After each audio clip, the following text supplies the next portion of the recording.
Uh, okay, my name is Zoran Krneta. I'm a sporting director slash GM of Charlotte FC, a new expansion Major League Soccer club.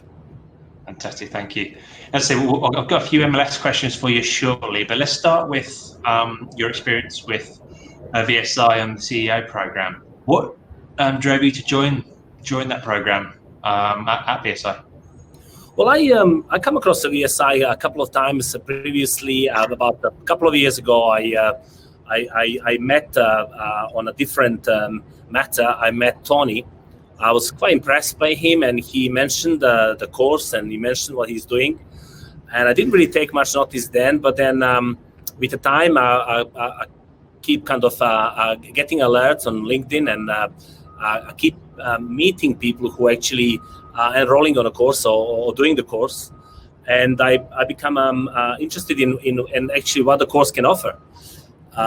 And at one stage, I just decided that it will be interesting to kind of see what I can learn. And I must say that I was quite skeptical at the beginning, because I was thinking I'm not sure I can learn enough to warrant my free time and warrant that kind of involvement and efforts, and obviously financial contribution at the end. But that obviously the course and the people and other students and the staff proved me wrong. And with the program itself, how has it benefited you and your career, I suppose? I already started negotiations with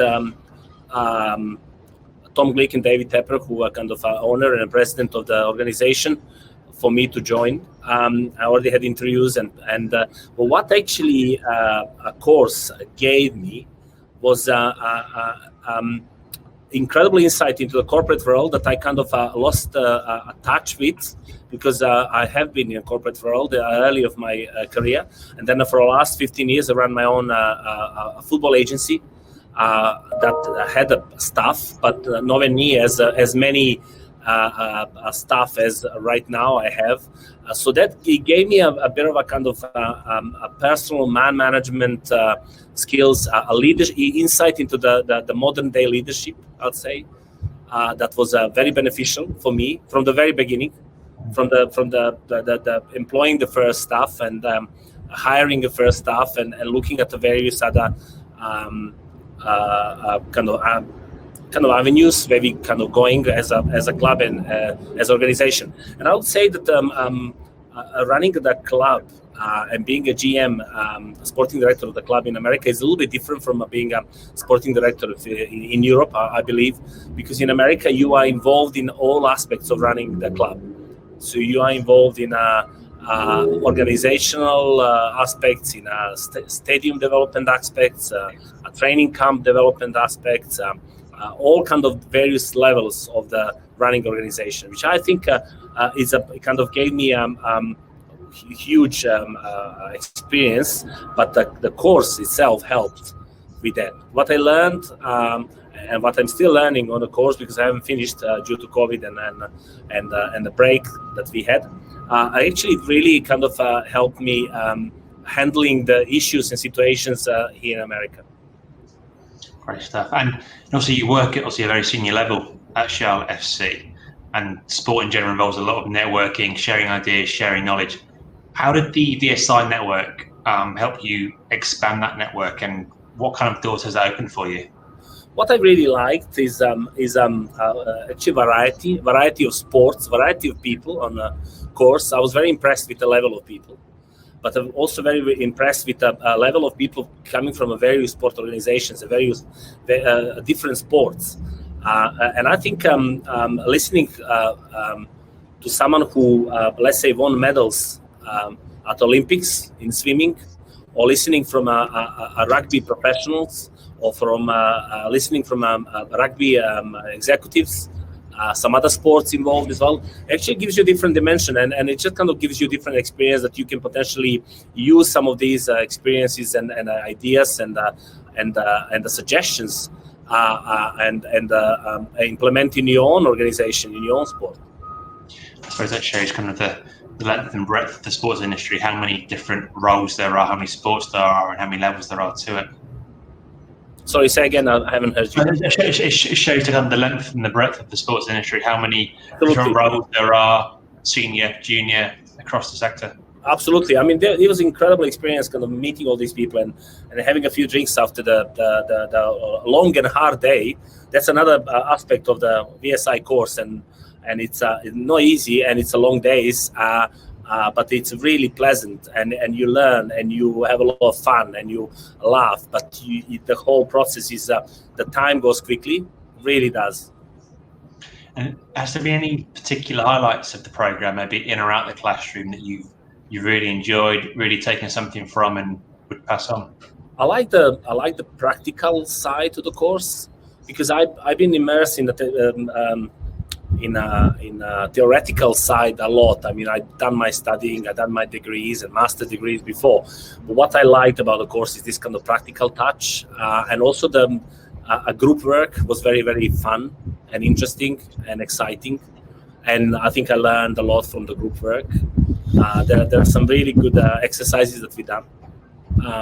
There was also mixing and socializing after the course, always with a carefully designed program for us, and always someone who would come from industry to talk to us, which is also an added bonus. So you will be talking to someone who actually experienced the first-hand running organizations, sport organization, or being involved in running a sport organization. And finally, on my kind of VSI questions, what advice could you give to fellow sports professionals who are looking at during the program, and how they can best make use of their time on it?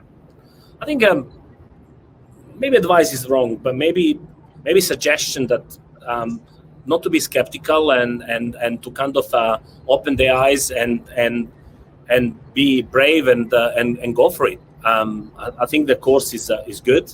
It's beneficial. It definitely will help anybody not only learning more, but also meeting relevant people and finding out potentially which area of the sport industries across the world they will be able to kind of implement their own skills, and also will give them maybe access to some people like myself who are now in America and running the organization in America, some others in England, some others in other countries. So kind of networking as a part of VSI, alumni of VSI, we would always be open to kind of talking to new students and helping them and giving them actually necessary advice. Brilliant. Thanks for that. I've just got a few questions on obviously MLS and Charlotte FC. Obviously, it's been a pretty hectic few months for you, but how exciting a project has it been to help launch a brand new team in the MLS? It's super exciting. I mean, I don't know what to tell. It's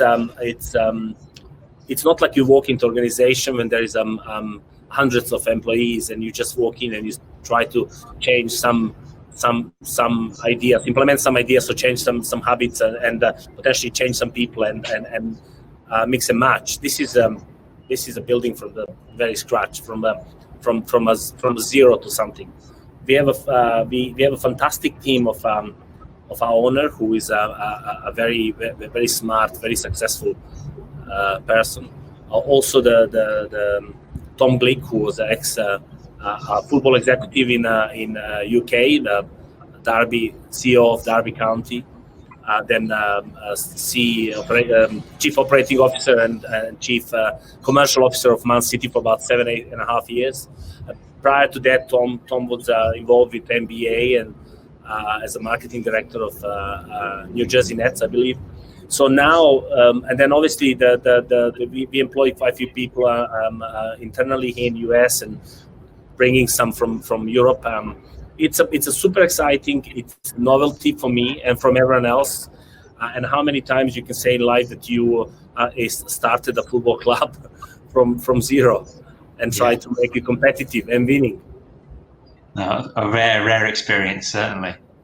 So what were there any particular aspects of the planning, the execution, the launch that you that have been particularly challenging? I mean, obviously last week or 2 weeks ago, being told about having to wait another year now to start the league, maybe.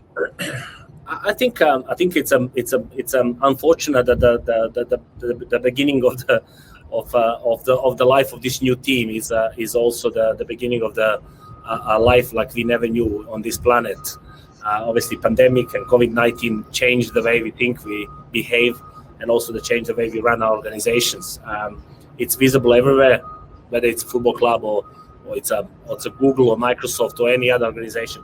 So that was a huge challenge to kind of implement the various protocols and educate people and make them be aware of the threats and the dangers of the pandemic. But also it was very difficult to deal with external people like agents, clubs, players, and not telling them the name of the club and not telling the colors and badge, because that was the first question. And I think, I don't know, but I assume that we are the first club ever who signed the player without the club having the name and the badge and the colors. So that's probably something for the Guinness Book of Records. Yeah. It's quite a leap of faith, isn't it, for the player and their agent as well to sign up on the back of that? Absolutely, and it's also the actually testimony to ourselves, who managed to kind of persuade a well-known Spanish player, captain of his team, to join the club that doesn't have a name. And obviously the stadium behind you, it's a big stadium, and you obviously got big plans to fill it as well then when you can kick off. Yes, that's a 76,000 stadium, Bank of America Stadium, that Carolina Panthers play, and it's going to be our home until we build our own stadium. The owner owns the Carolina Panthers. David Tepper owns both Carolina Panthers and owns Charlotte FC now. We have a huge demand for tickets. I think we have sold something around 28,000 season ticket deposits. We broke MLS record in sale of merchandising in the first 24 hours. So I think it's the club that is here to come and to make the name instantly. It's the club that wants to win, be very competitive. It's the club that wants to think big, and we think of ourselves as a big club. And obviously, you just talked there about merchandise sales, season ticket sales. See, sport is massive in the US. It's huge. What is it maybe that you think about the MLS and American sport in general, the market there, that makes it so exciting and makes people want to be a part of that? I think the MLS is growing rapidly, and if you knew MLS 5 years ago and now, you would not be able to recognize it. I think the league is doing some great stuff, and the Orlando tournament is the testimony of the very hard work by commissioner and everyone else in the league. I think the league is changing the way they think. They're focusing now on developing the players. They're focusing on their own academies, homegrown territories. In America is very specific. Every club has their own homegrown territories that they have a advantage, and they have the sole right to get the players from that territory. They're also focusing now on buying players with a reselling value, young talented players.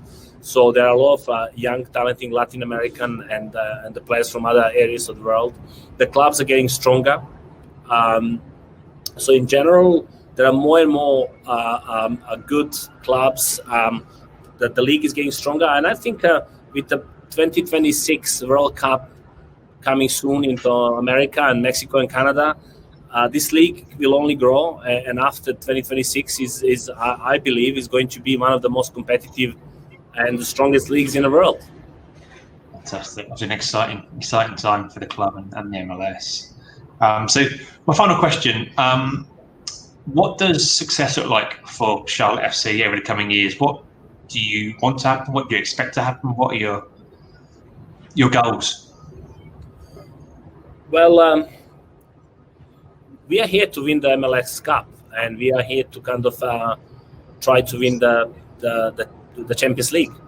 obviously there is a Champions League in our areas that we're competing mainly with the Mexican clubs over it, and traditionally Mexican clubs from Mexican League, which is a very strong and very good league, they're winning it.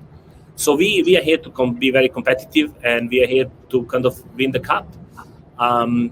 We don't think that being second or third is a particularly exciting position at the end of the season. So yes, I mean the Charlotte is a winning town.